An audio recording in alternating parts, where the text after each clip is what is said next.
কার এত বড় সাহস এখানে সে সন্ত্রাস করছে?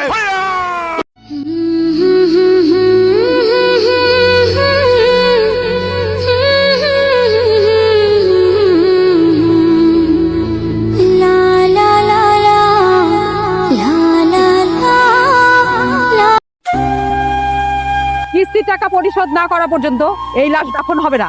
আপনি কি পাগল হয়ে গেছেন নাকি?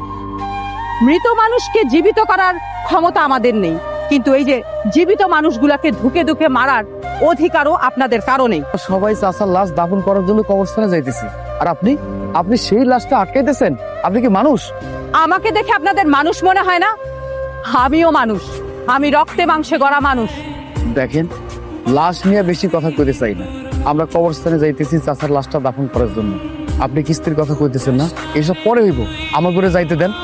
আপা, আজকে আমার আব্বা মরে গেছে। আপা, আমাকে একটা দিন